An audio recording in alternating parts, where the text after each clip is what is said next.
গণেশ পুজোর দিনটা সকালটা শুরু হলো একটা নতুন উদ্যমে। আজকে নিরামিষ ভোগ রান্না কিন্তু করছি না, এটা করছি সকাল দুপুরের যে রান্না হয় সেটাই। তো কাঁকরোল দিয়ে, আলু দিয়ে, সর্ষে দিয়ে একটা তরকারি। ইচ্ছা ছিল নারকেল দেওয়ার, কিন্তু নারকেলের প্রিপারেশনটা সেইভাবে হয়ে ওঠেনি, তাই এই প্রস্তুতি।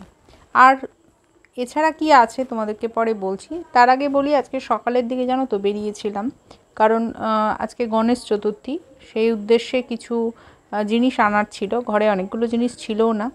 আর ইউটিউবে দেখলাম বেশ কয়েকটা ভিডিওতে যে দুব্বা ঘাস দিয়ে বেশ সুন্দর করে মালা পরিয়ে ঠাকুরকে নিবেদন করা। তো জিনিসটা আমার খুব ভালো লাগলো। আমি কোনোদিন পড়াইনি, মানে সেইভাবে চোখে পড়েও নি আর দেখিও নি বলে সেই অভিজ্ঞতাটাও নেই। দেখার পরে সেটা বেশ আর একটু নতুন রকম লাগলো যে না, এটাও ভালো লাগছে। এর সঙ্গে আরও কিছু ফল, মিষ্টি ইত্যাদি এনেছিলাম। ওল মাখাটা আমার খেতে বেশ ভালোই লাগে, জানি না তোমাদের সবার একমত কি না। অনেকের ভালো লাগতেই পারে, অনেকের নাও লাগতে পারে, কারণ ব্যতিক্রমটাই জীবন।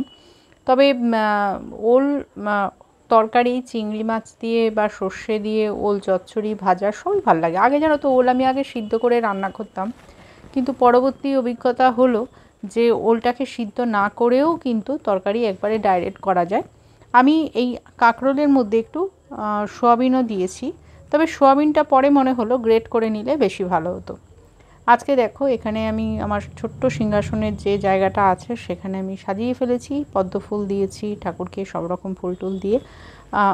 আর মিষ্টি সেরকমভাবে বিশেষ কিছু আনিনি, কারণ হচ্ছে আজকে যেহেতু গণেশ চতুর্থী, তাই গণেশের উদ্দেশ্যেই একটু মোদক, লাড্ডু ইত্যাদি এনেছিলাম, তাও সেটা খুব পরিমাণে অল্প, কারণ বেশি থাকলেই পরবর্তী সেটা তো খেতেই হয়। প্রসাদ তো আর করা যায় না, নষ্ট করা যায় না। তো আর মিষ্টি বেশি খাওয়াটাও উচিত না, আজকের যা দিন চলছে, যুগ যা পড়েছে, তাতে একটু অ্যাভয়েড করাই ভালো। আর দেখো এখানে বিকালের দিকে মেয়েকে নিয়ে বেরিয়ে পড়লাম গণেশ দর্শনে। তবে একটা জিনিসই আমি বলবো, প্রত্যেকটা প্যান্ডেলে একই রকম নয়, কিছু কিছু প্যান্ডেলে এত ব্যাপক সাউন্ড হচ্ছিল যে রীতিমতো ওখানে দাঁড়িয়ে দর্শন করা বা প্রণাম করার মধ্যে একটা অস্থিরতা ভেতরে ছিল। এটা কেন হয় আমি জানি না, কেন করা হয়, এই জিনিসটা পালন করা উচিত। কারণ দেখো সমাজে তো আমরা এক ধরনের বয়সের মানুষ সেই ঠাকুর দর্শন বা রাস্তায় বেরোই না, প্রত্যেকটা বয়স আছে। আর আমার মনে হয় বেশি বয়স কম বয়সের থেকেও সবচেয়ে বড় কথা, মানুষের মধ্যে কিন্তু একটা অস্থিরতা হয় এই রকম লাউড মিউজিকে। তো সেটা তো একটা কষ্টদায়ক। আমাদেরই দাঁড়াতে পারছিলাম না, আমি বা তাথই বা অন্যান্য যারা অল্প মোটামুটি এই এজ, বেশি এজ, মধ্যবয়সী, কিন্তু সবাই দাঁড়াতে পারছি না ওই রকম আওয়াজে। তাহলে যারা বয়স্ক বা অত্যন্ত ছোট বাচ্চা, তাদের পক্ষে তো কী অস্থিরতা বাড়বে।